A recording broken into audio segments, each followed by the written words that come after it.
Yo, good morning, everybody. Today we're gonna have a deep message and a bad hair day.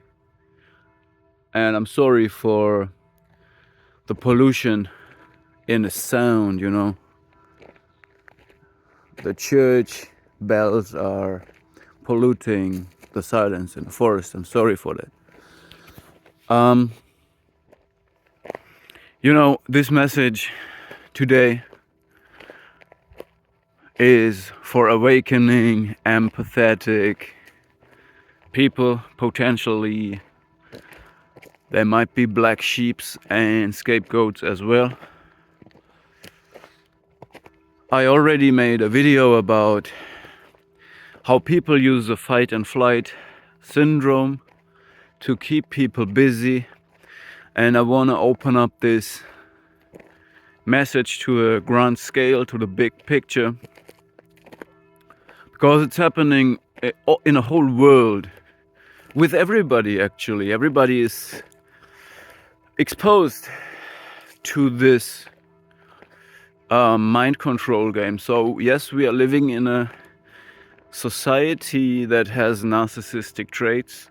Narcissistic behavior is rewarded and promoted even in the school, because, as I always say, narcissists do everything that healthy people do as well, but in a pathological way, which means it's very hard to distinguish the healthy version and the pathologic version.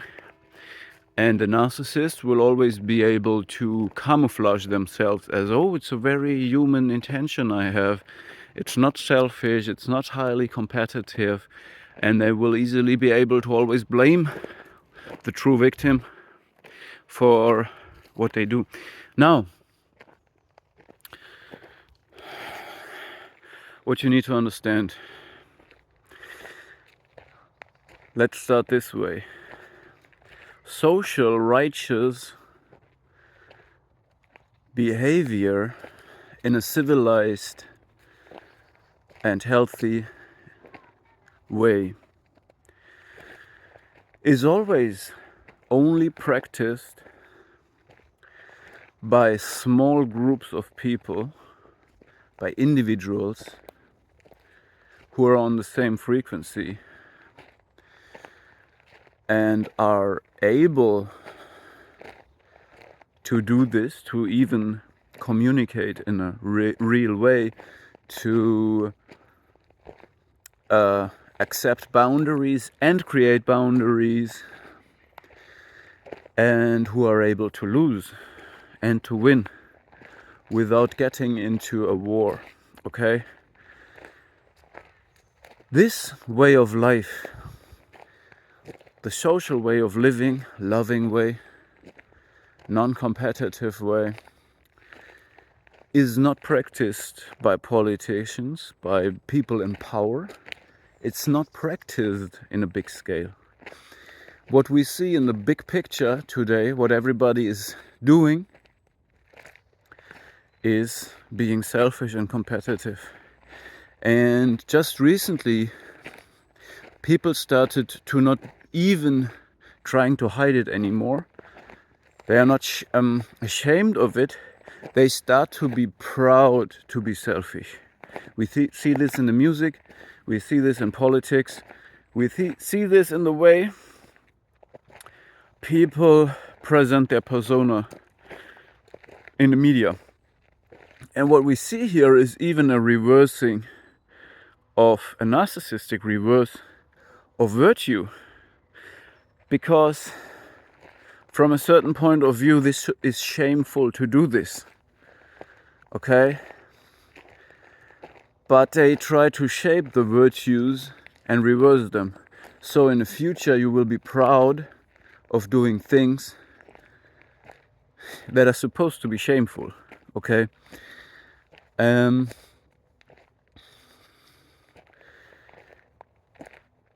what I mean by this is that people, to get successful, to get what they want, do dirty things to others, and act very selfish. And this is the deceptive side of people, which means deception in most cases means that a person or a group of persons has seen and they feel, they sense what is right, what people really need, what opens the heart of people, okay?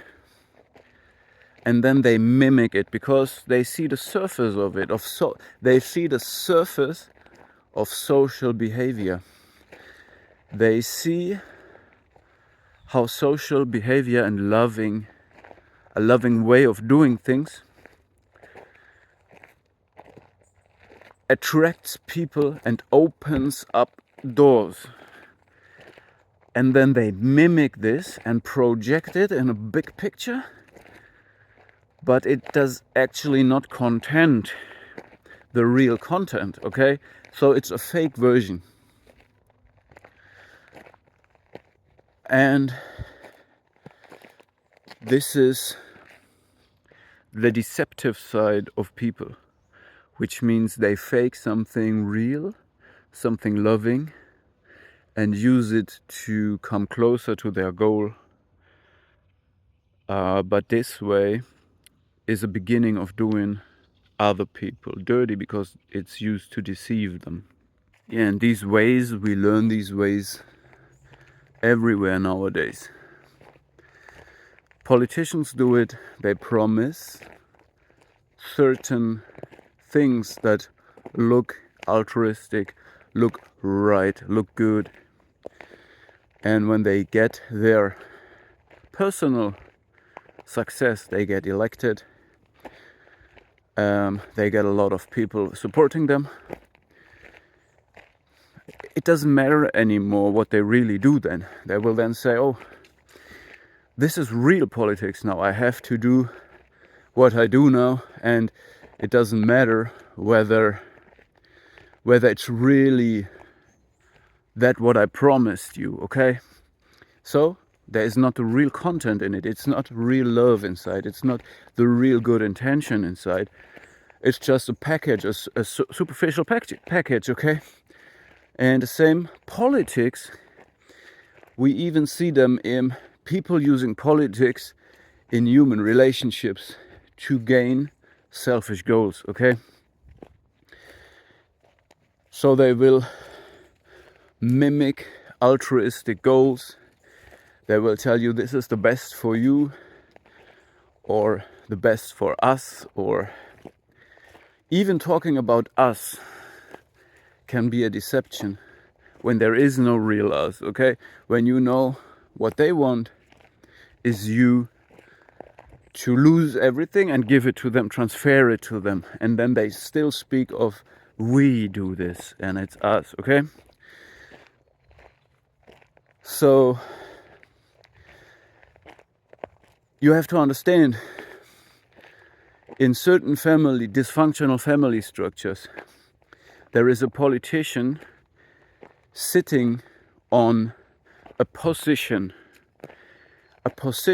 of, for them, it's a position of power, of might, of influence. They have money. They are in a political position. So this what we talk of romantically loving family, you know, it's about sharing, it's about living by example. You know, you should teach your children by example. You should not force your children to do something you can't do yourself. You should not try to make your children a better person than you are. This is not possible. The only way your children can become something better than you, I'm triggering the highly competitive people now, is to let them become it.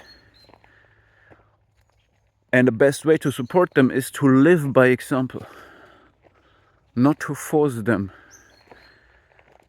to create a superficial picture that you can create in your own life yourself, okay?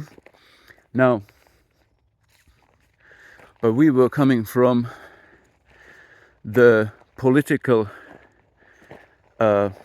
abusive political point of view that some people have in this, what should be a family. A family, again, it should be about sharing, loving, supporting, and not competing and coercing and stuff like that, right? So, but a lot of people, they're sitting in their position and they make it a battlefield where they decide that the people around them who are yes-sayers, they always say yes, yes, and they follow them, and they take the humiliation that is necessary to do this, so they conform to the hierarchy that is being forced upon them, you know. But if people insist of doing it, if they say, well, we are a family, we should be equal, we should support each other, we should be open, we should practice real communication with open outcome, we should have an inclusive mindset, we should not be highly competitive, and so on and so on. This, you cannot communicate about this to people who are afflicted by the spirit. It's not possible. They cannot fathom, understand, comprehend what you're talking about. The same way they can't comprehend what real love and sharing and being non-competitive is, because it is imprinted in their nature. It is taken out of the human potential. It has been deactivated, and only very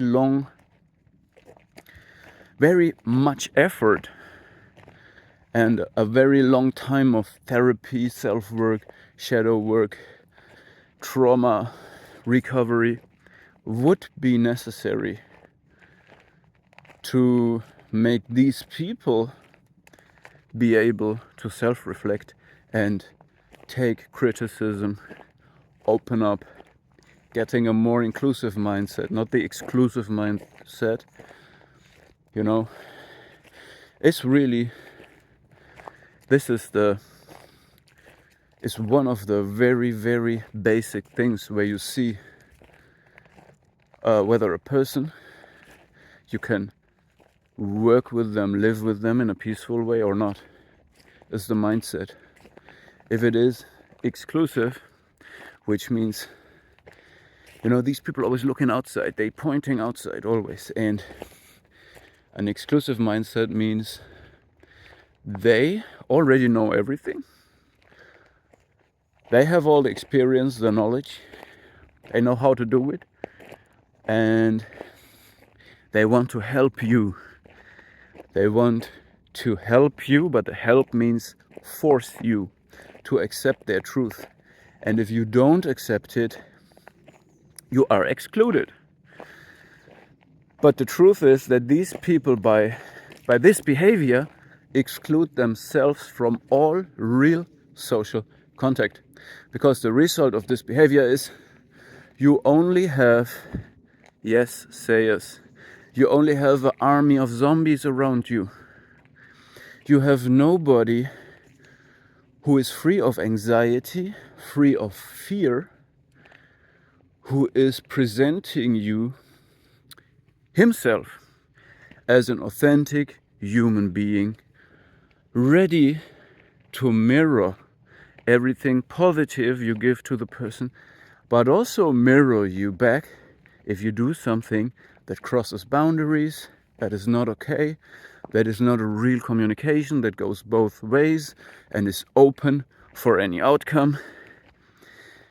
The people cannot accept authentic people around them. So my message for you is, we see this narcissistic self-absorbed, exclusive mindset everywhere in the small structures like family, like personal relationships. But we also see it in the grand scale of politics nowadays. War going on, battles going on, countries are divided. The whole world is divided. And the tool for this is destabilization. The tool for this is to have as few healthy individuals as possible. Healthy individuals that are not going to an extremist group, that stay an individual grounded in truth and not participating on any side. These individuals have to be destabilized and have to be put into a constant fight and flight mode of the mental, to then push them into a fight and flight mode of the physical, to then deactivate the opposition. Because the people who are destabilized, who are in a fight and flight situation, they then are ready to at least not oppose the selfish people anymore. Because the selfish people, the narcissistic political heads, try to recruit yes-sayers, okay? And what stands in their way is strong individuals. And this is true for relationships, for families, for politics, and for the whole world. Okay? Yeah, this is why you have to take care of these people that are on the deceptive side. Which means, again, they fake a grandiose, almost too polished picture of being kind, of being nice. They are laughing a little bit too loud, smiling a little bit too bright, because they cannot tune into the authentic frequency of what is the real sweet spot of being real. It's really as if you have an artificial intelligence painting a picture that is so narcissistically idealized, overcolored, overhyped, that it's not real anymore, okay? And you need to find out, if you want to practice human, social, loving, authentic relation and communication, first you need to find people who are even able to reciprocate this. And it's not gonna be a lot left of these individuals. These individuals nowadays are having a hard time, are under fire. They are not supposed to oppose the deceptive politicians. All right? They are not welcome in a highly competitive society that is camouflaged as being social, while in reality, most people who are in the important spots of deciding where this all is gonna go, who is in, who is out of society, are themselves afflicted by the spirit of selfishness, being self-absorbed, having an exclusive mindset. Understand that.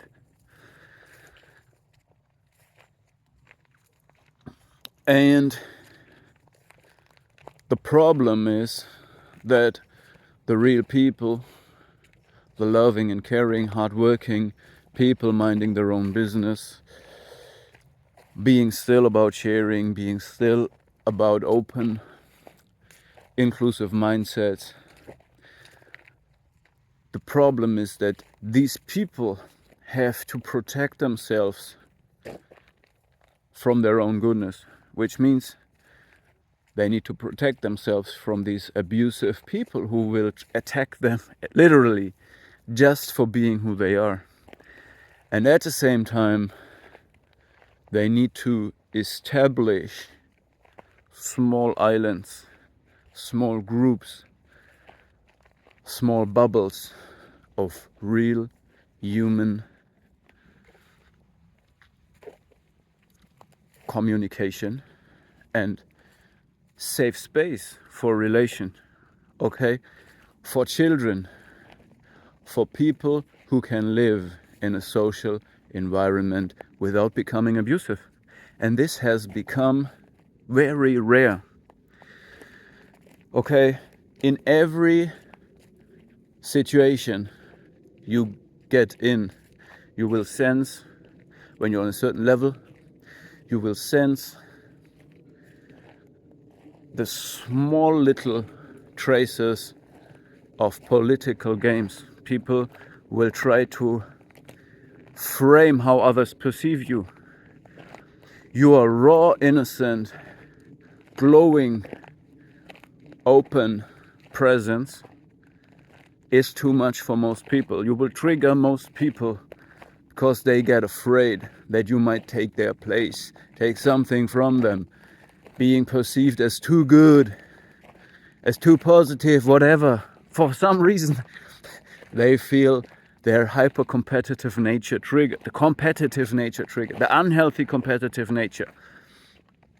And they will try to reframe how people perceive it by twisting the words you say, by suggesting other people why what you said or what you represent is something else. In other words, they are blown away by the authentic impact you have and try to reframe it as something that is more comparable to the picture that they project themselves into reality. So, my brothers and sisters, I want to encourage you to not let the humiliation, the attacks disencourage you, but see them as a form of validation. You're on the right way, you're on the right track, and this is all there is, okay? There is nothing else you should live or fight for except of authentic, human, loving and caring existence, okay? There is nothing else that is worth living for. This is why you are under attack, okay? I hope I made my point clear. So watch out again. What you will see is people who try to keep you in a fight and flight situation, to destabilize you, to make you not credible, to make you unable to stand up for the truth, speaking truth, living truth. In other words, you need to save space to recreate, to create yourself, to cultivate yourself, and then get out there and try to find a group of people who can actually reciprocate love, not politics, okay? But we need to learn a little bit of politics, a little bit of keeping your guard up to protect yourself against the BS out there. Alright, the world at this moment is under all kinds of division and destabilization and programming. People try to program the exclusive mindset into people's mind to put people under fight and flight syndrome, to be able to polarize them, to be able to make them their zombies that elect them, that follow them, that say yes, that are receptive for manipulation. Right, I think I gave you all that I can give you. It's up to you to be a strong individual that does not pick sides with the big hive mind mentality. Let's go!